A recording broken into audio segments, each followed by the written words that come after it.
In yesterday's video, we finally met with Ambassador Crocker, who represents the NCR on the New Vegas Strip. He asked us for our help. You see, when the NCR military came to Nevada from California, a bunch of travelers, merchants, and tradesmen came with them, as well as all of their families. These people needed a place to stay, and many of them chose to stay in the slums of Freeside. However, Freeside was already occupied, and ever since these NCR citizens arrived, they have been subjected to weekly and even daily violence. Now, the NCR is tired of turning a blind eye. The violence has to stop. Ambassador Crocker told us that the violence was often instigated by a man named Pacer. Pacer is a lieutenant of a gang in Freeside called the Kings. We met Pacer and the King himself when I did a dedicated video to the Kings of Freeside, which you can watch here. I recommend watching that video before continuing for better context of the events that are about to happen. Ambassador Crocker told us that he bets that if Pacer were to simply vanish, the violence in Freeside against NCR citizens would stop. And so he gave us a choice. We can either find a way to kill Pacer, effectively turning us into an NCR assassin, or we can try to find a diplomatic way to resolve this. And to do that, we'd have to work with the King directly. This leaves us many ways to solve this quest. We'll explore each avenue, and we'll start by assassinating Pacer. There are a few ways to assassinate Pacer.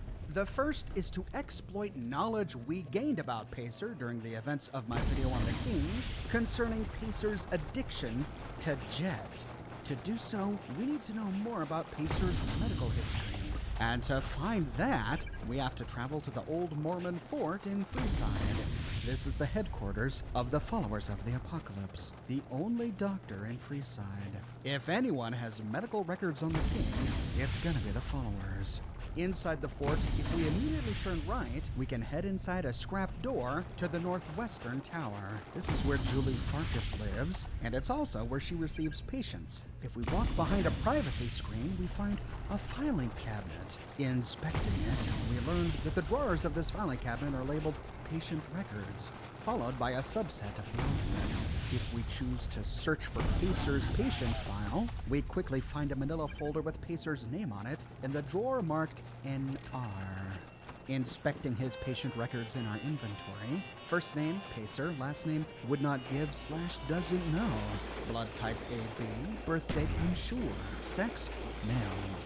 Note: patient checked himself in at the urging of friends regarding a serious dependency on the drug known as Jet. Preliminary tests show continued use of the drug is very dangerous due to the patient's pre-existing heart condition, coronary arterial disease.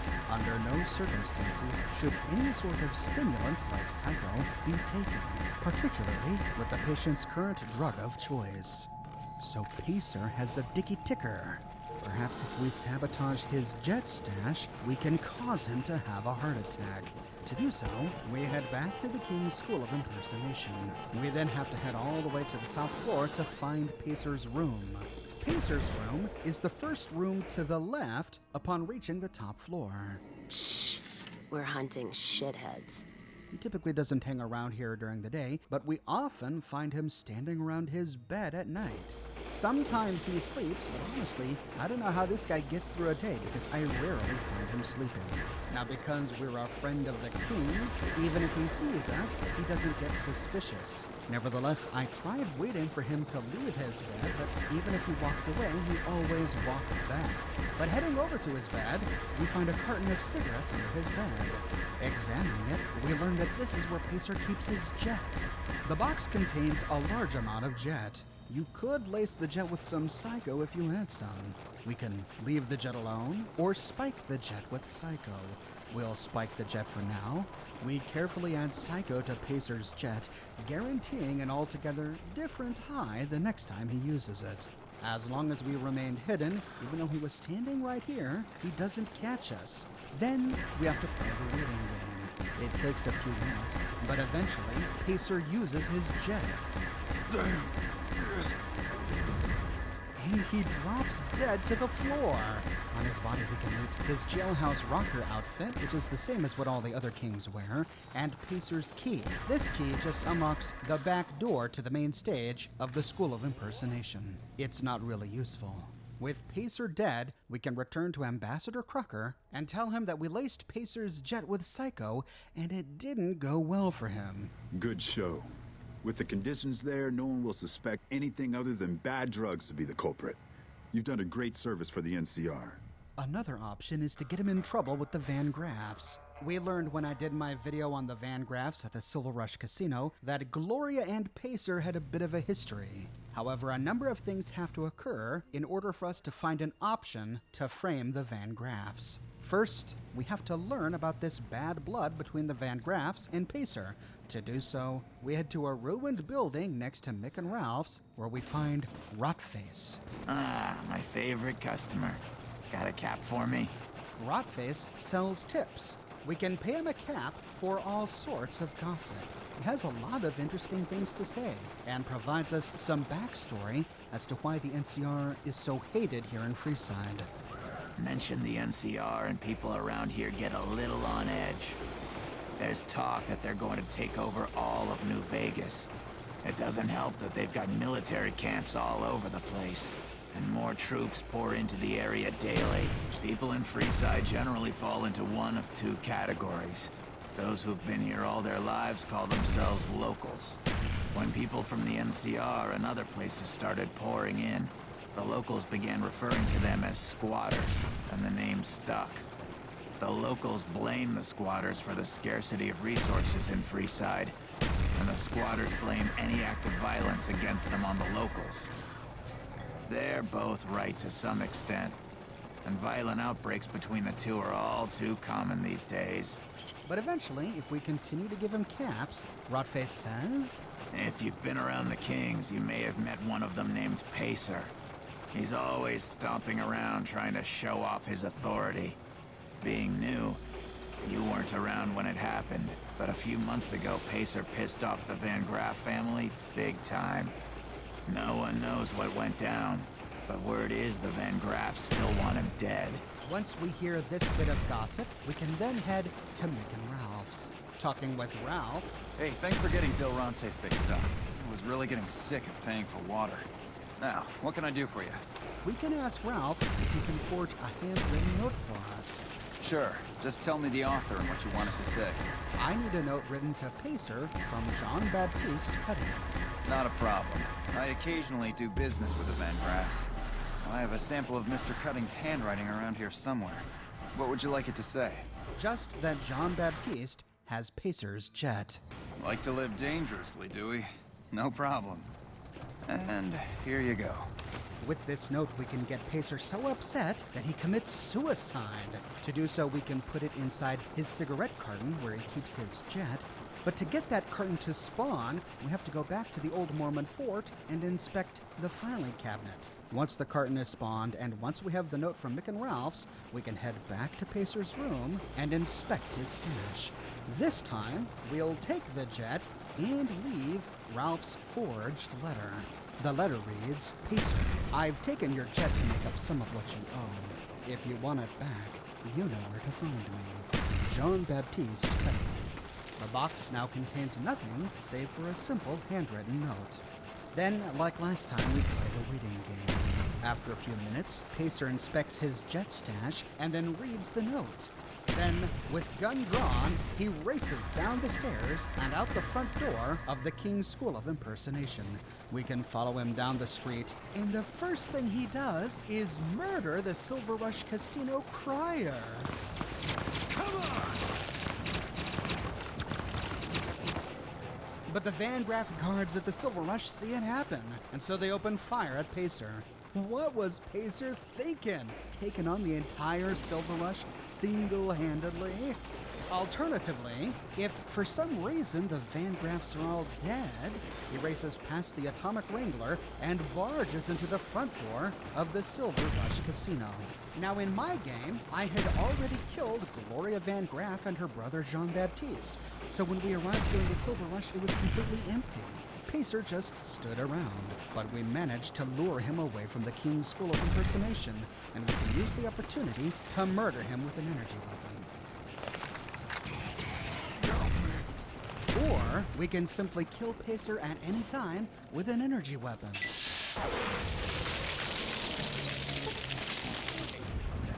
And as long as we remain undetected, the Kings remain friendly.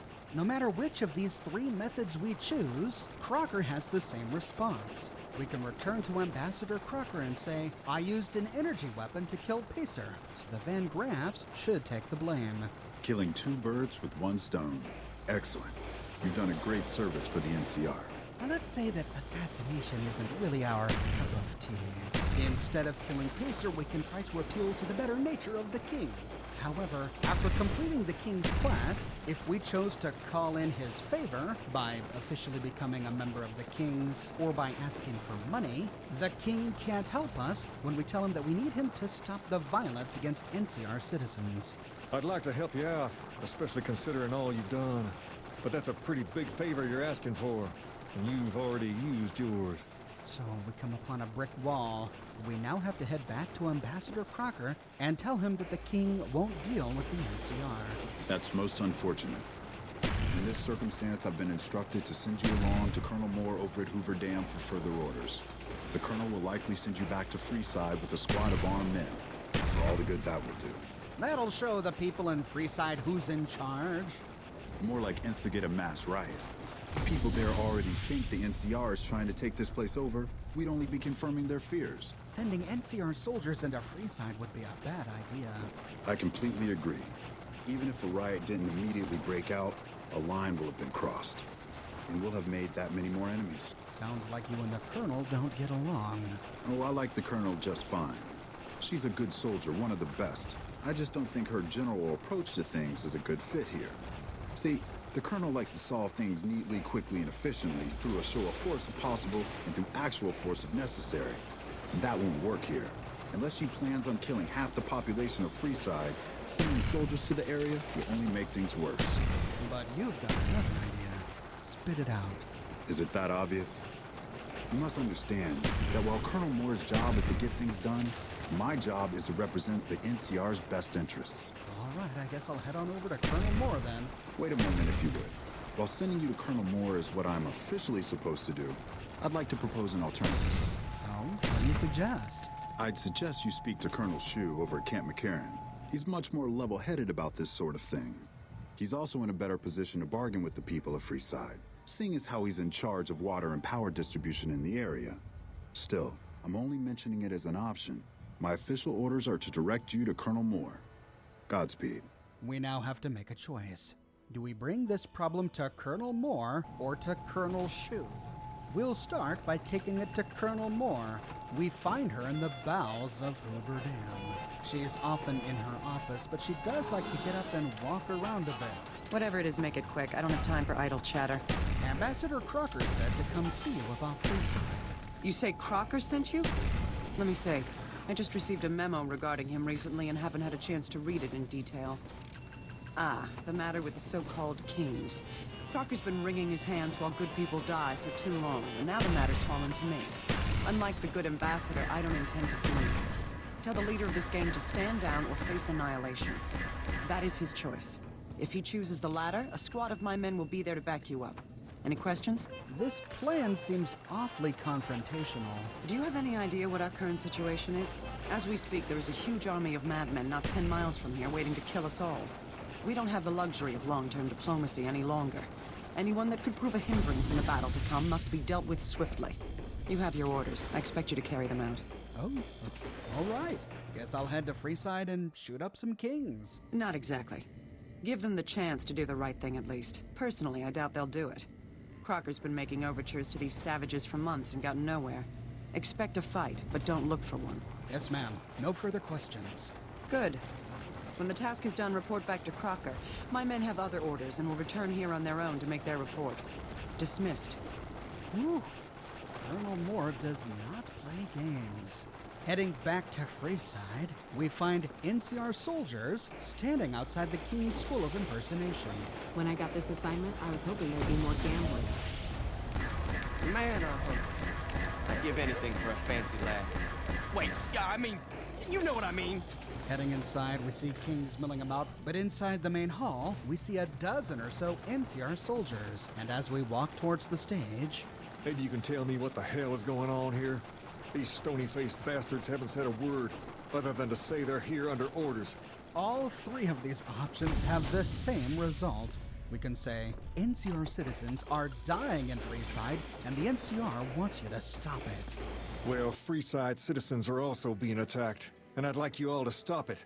But I'm guessing that's not gonna happen, is it? This little show of force accomplishes nothing. So take your toy soldiers and go home. Show's over. The NCR wants you to curb the violence in Freeside, or else. You know, it's that or else part that gets stuck in my craw. It just sounds a little too much like you're trying to tell us what to do. And nobody tells the kings what to do. So why don't you and all of your little friends get the hell out of here? Or else. I'm here to deliver an ultimatum from the NCR. Cease hostilities against the NCR, or perish. An ultimatum? Do you even know who you're talking to? We're the kings, and no king will ever accept an ultimatum. Go back to your general or commodore or whatever the fuck and tell them to shove their ultimatum where the sun don't shine. Guess he wants to do this the hard way, boys. Take him down. And with that, the NCR and the Kings open fire on each other.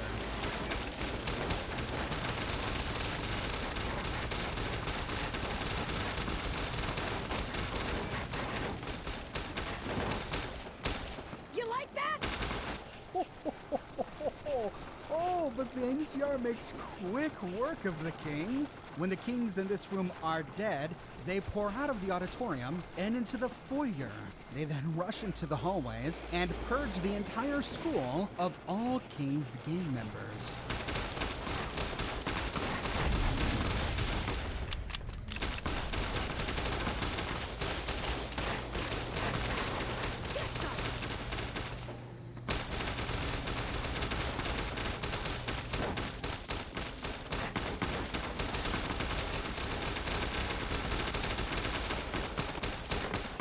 Come on! Don't mess with us.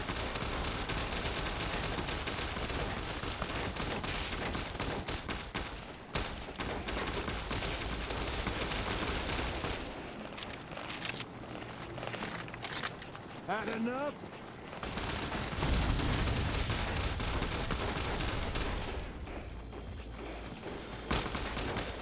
Oh no! They even killed the King's floozies?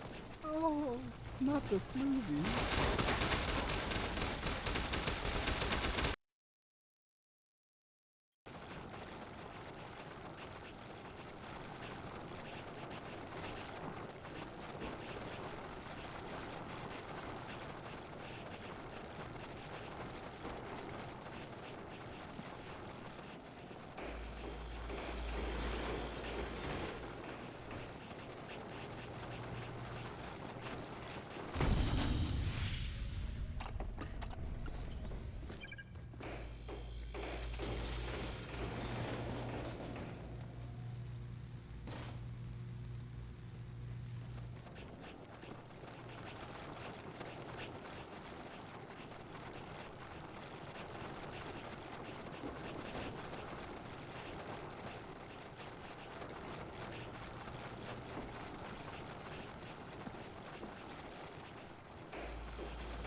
for some reason, the only King's gang member that left alive was Sergio. I'm assuming because he's a barber, he got a pass.